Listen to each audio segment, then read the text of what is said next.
ગુજરાતની અંદર એક સુઆયોજિત ષડયંત્રના ભાગરૂપે એક પ્રકારનું કાવતરું ઘડી જીપીએસસીની મૌખિક પરીક્ષાઓ, જીપીએસસીની એક્ઝામમાં લેખિતમાં ખૂબ સારા ગુણ લાવનારા વિદ્યાર્થીઓને મૌખિકમાં કઈ રીતે પાડી દેવા, એનું આખું ગુજરાતની ભાજપ સરકારે નાગપુરથી વિચારધારા પ્રેરિત હોવાના કારણે એક ષડયંત્ર હાથ ધર્યું છે।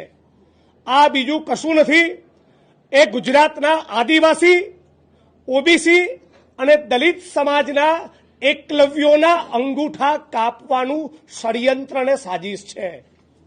ઓબીસી, આદિવાસી, દલિત સમાજના બાળકો 100માંથી 45 કુપોષિત, એટલે સ્પર્ધાની પરીક્ષામાં પહેલા તો એ રીતે બહાર નીકળી જાય। ઓબીસી, આદિવાસી, દલિત સમાજના વિદ્યાર્થીઓ ક્યાં ભણે? સરકારી સ્કૂલોમાં। તો સિસ્ટમેટિકલી ગુજરાતમાં અને દેશમાં સરકારી સ્કૂલો બંધ કરો। ઓબીસી, આદિવાસી અને દલિત સમાજના વિદ્યાર્થીઓને મોંઘવારીના કારણે પહેલા પણ ખાનગી શાળાઓ પોસાતી નહોતી। છેલ્લા 10 વર્ષમાં શિક્ષણનું જે પ્રમાણેનું વ્યાપારીકરણ અને બાજારીકરણ થયું ઓર મુશ્કેલ બન્યું છે। આદિવાસી, દલિત, ઓબીસી સમાજના વિદ્યાર્થીઓ ભૂલથી પણ પ્રાઇવેટ સ્કૂલોમાં ભણી શકતા નથી।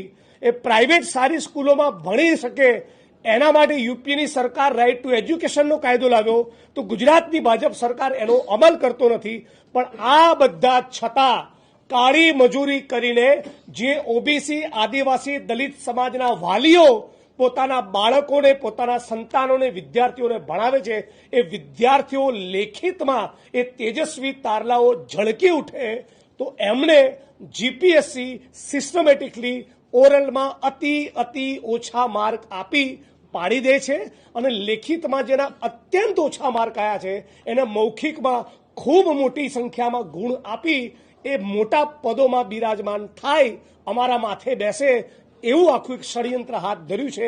આની વિરુદ્ધમાં આજે ઓબીસી, આદિવાસી, દલિત સમાજના રાજકીય અને સામાજિક સૌ વડીલો, આગેવાનો, અગ્રણીઓ એકત્રિત થયા। વિગતવાર 2-2.5 કલાક એની પર ચર્ચા અને ચિંતન કર્યું અને સર્વાનુમતે નક્કી કર્યું છે 1 જુલાઈના દિવસે આ એકલવ્યોના અંગૂઠા કાપનારી નીતિની વિરુદ્ધમાં જડબે સલાક એક મોટી તાકાતવાળો કાર્યક્રમ ગાંધીનગરમાં કરીશું। બને તો જીપીએસસીની કચેરીને તાળું મારવાનો પણ કોલ આપીશું। પણ હવે ગુજરાતમાં અમે એકલવ્યોના અંગૂઠા કાપવા દેવાના નથી। આ બાબતે આજે કૃતનિશ્ચય અને સંકલ્પબદ્ધ થયા છીએ।